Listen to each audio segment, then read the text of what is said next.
às vezes aspiração com fluidos, mais do que os médicos em si, entendeu? Então, o setor que mais preocupa principalmente a enfermagem médicos e também fisioterapeutas, que também mexem com muita secreção traqueal, secreção de tubo, que aspiram muito. Essas pessoas, eles têm risco maior de infecção, então são as que têm mais que ter cuidado, entendeu? Aí tem diversos protocolos e tal. O pessoal ontem eu fiz a pergunta para a doutora Fabiola, e provavelmente muita gente não estava acompanhando a live de ontem, né? Mas eu gostaria que você explicasse também para o pessoal como é que funciona a questão do exame que é feito em laboratório para detectar o coronavírus. Como é que ele funciona, quanto tempo demora para poder sair o resultado? Hoje a gente tem dois testes, né? Que seria o PCR, ele pode ser feito mais precocemente, para não ter risco muito de falso negativo. A gente espera pelo menos ali 3 dias no mínimo de doença para fazer, mas 3, 5 dias ali de doença para estar fazendo esse exame.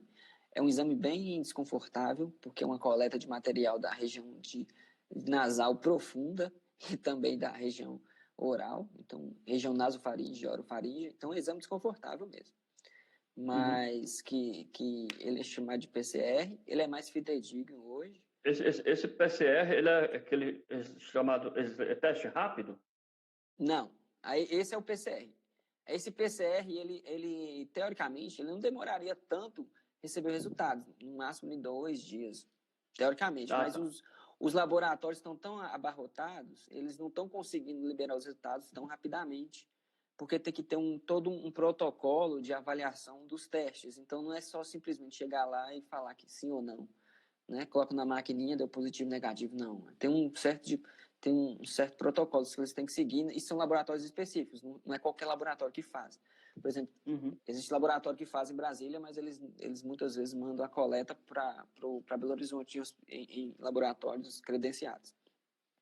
E aí tem um teste rápido. Esse teste rápido é bom esclarecer, porque dá uma impressão, teste é rápido, então eu vou fazer hoje que eu vou descobrir agora, e eu comecei a tossir ontem, vou fazer hoje. Não é bem assim, não. Ele é chamado de rápido porque o resultado é rápido, entendeu? Só que ele não pode ser feito a qualquer momento. Geralmente a gente faz eles depois de 7 dias de infecção, entendeu? Entendi. Muitas vezes esses pacientes já melhoraram, vai fazer o teste, vai dar positivo, beleza, mas você já está melhor. Pronto, acabou. Você teve coronavírus, mas vai para casa com Deus, entendeu? Agora, se tem casos de pacientes que por exemplo, estão em hospital, está em dúvida diagnóstica, né? Já está lá com a doença há mais de 7 dias, o teste rápido é muito bem-vindo, porque você faz o teste rápido, o coronavírus já muda toda a sua estratégia de conduta, entendeu? E o problema é isso, porque se a gente tivesse teste rápido, a gente faria teste rápido em larga escala, né? Até para descobrir quem tem, às vezes, teve contato, por exemplo, com um paciente sintomático, ou um paciente suspeito, ou um paciente confirmado, para ver se ele tem a doença ou não, para não ter o risco de ter pessoas, né, que são assintomáticas e transmitem a doença. Infelizmente, a gente não tem essa disponibilidade, né? O Brasil não produz o teste rápido, ele tem que comprar, né? Comprou bastante, mas não é o suficiente. O país é uma dimensão intercontinental, né? Muito grande. Isso em alguns aspectos é muito bom, mas em outros é péssimo, né? Tipo, e assim, querer ou não, a gente não tem um poderio financeiro de uns Estados Unidos, por exemplo. Os Estados Unidos têm um alto índice de infecção, de detecção da doença, mas eles estão meio que abusando, de certa forma, entre aspas, né? Estão abusando do teste. Eles usam o máximo que der, né? Nas pessoas. A Zitinha Cruz está perguntando, as ambulâncias são higienizadas com qual frequência? Qual a frequência de higienização das ambulâncias? Eu vou falar mais do SAMU, porque, por exemplo, onde eu estou agora, a gente não teve nenhum caso suspeito importante, então a gente não teve esse problema, mas assim, a higienização deve ser feita diária, né? Higienização de ambulância diária, pelo menos 2 vezes ao dia. Toda vez que troca plantão, tem que ter feito a higienização básica. Mas do SAMU, se transportou algum paciente suspeito ou confirmado, eles fazem a higienização completa. Então, transportei 10 pacientes hoje. Higienização completa, de toda vez. entendeu? E eles têm lá produtos, aplicação, e seguem todo um protocolo deles bem específico. Então, tipo, depende.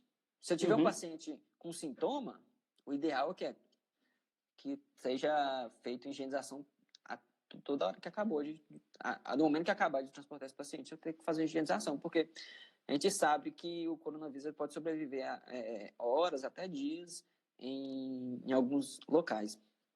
Principalmente ferro, roupa, tecido. Então, tem que higienizar a todo momento que for transportar um paciente.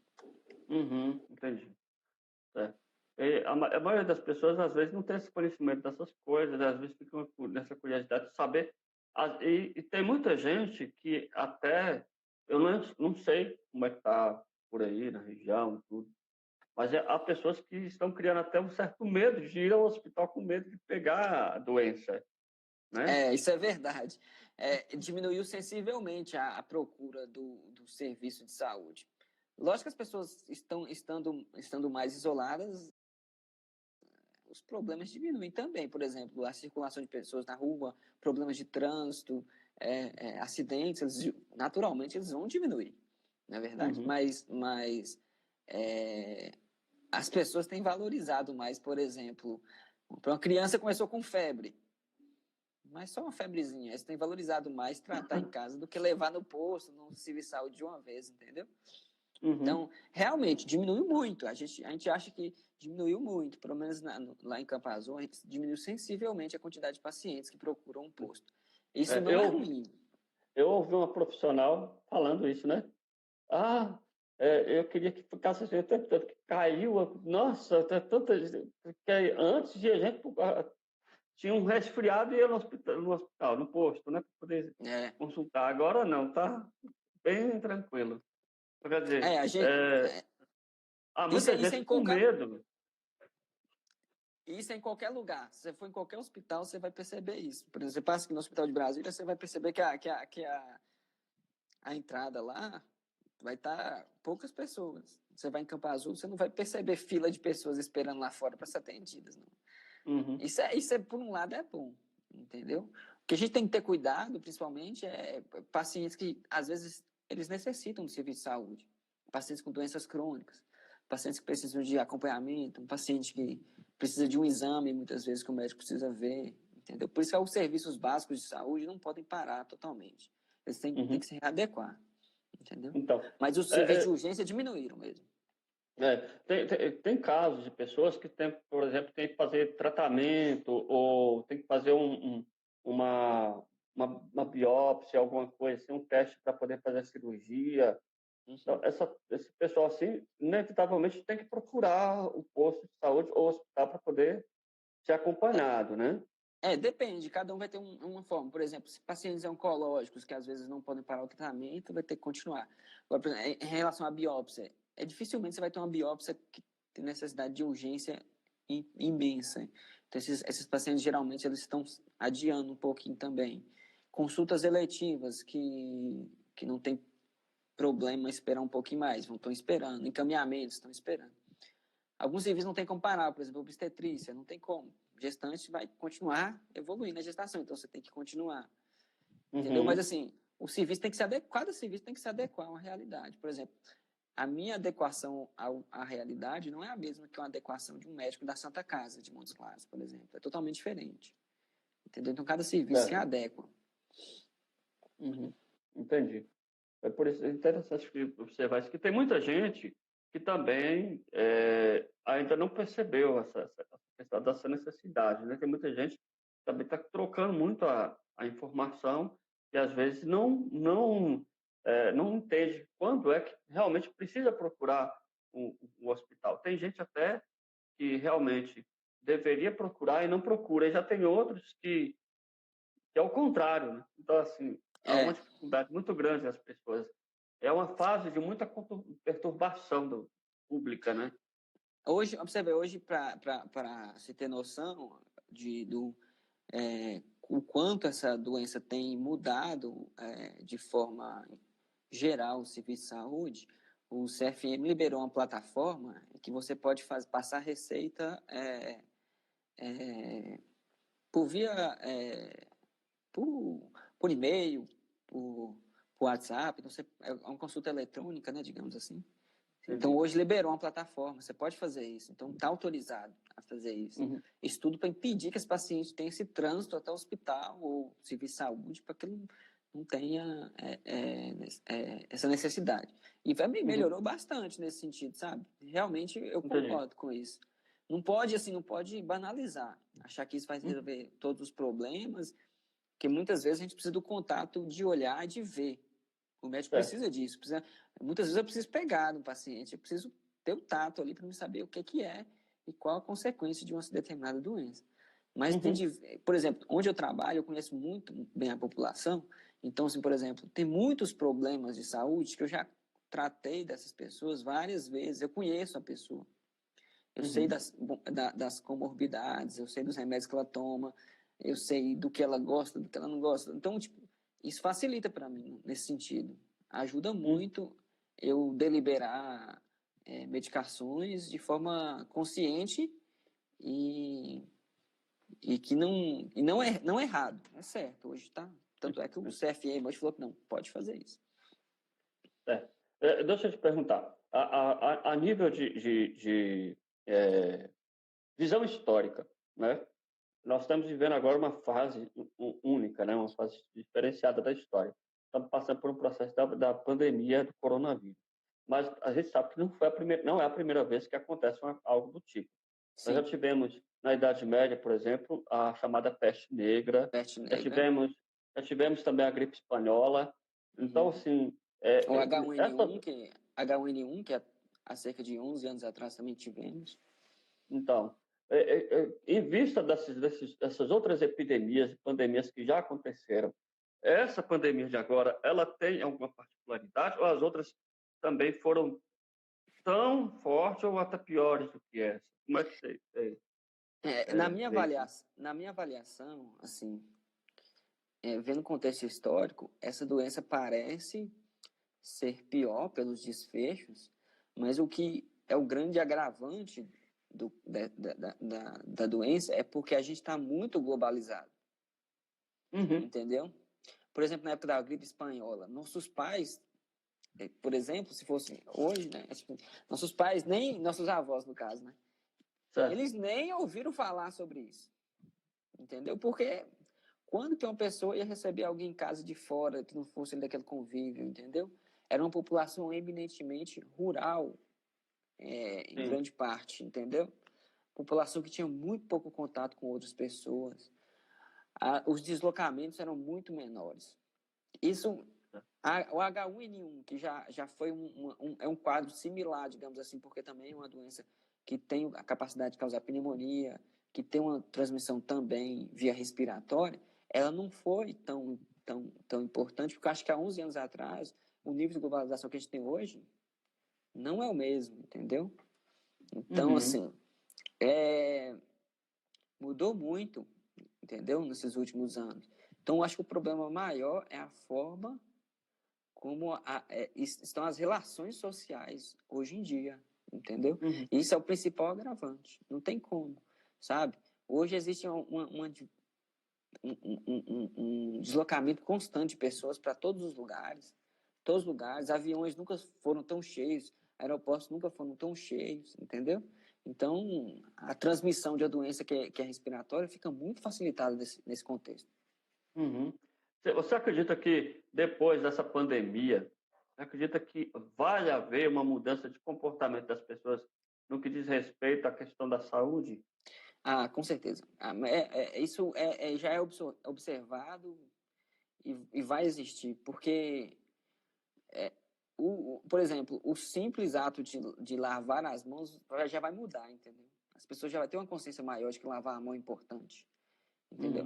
É engraçado, às vezes eu converso com algumas pessoas, elas falam, nossa, eu saí na rua, só fui ali, mas estou me sentindo sujo. Entendeu? E é real isso. Então, assim, e é engraçado porque essa questão, por exemplo, do costume de lavar as mãos, eu tinha comentado isso ontem com a doutora Fabiola. Provavelmente isso vai mudar realmente, porque, no geral, a gente não tem esse costume.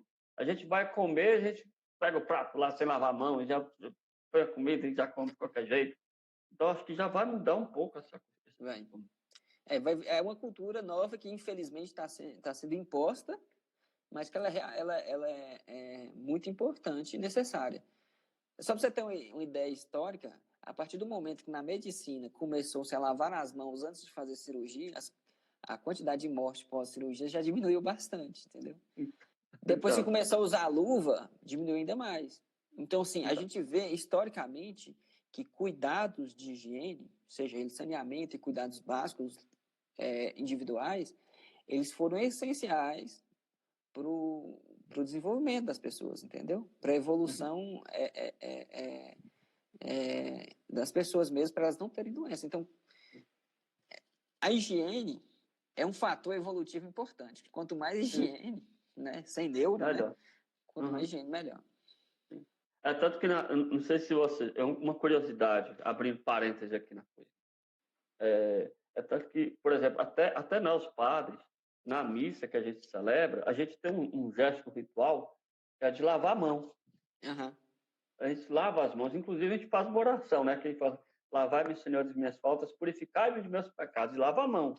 Aquele gesto de lavar a mão, mais do que um gesto ritual para pedir Deus perdão pelo pecado, é também de higienização. É higiene também. Não é purificação, não é só da alma em si, é também da mão mesmo. Da mão mesmo. Amaro está perguntando, você sabe informar se é fato ou fake que usar bastante álcool gel faz mal para a nossa saúde?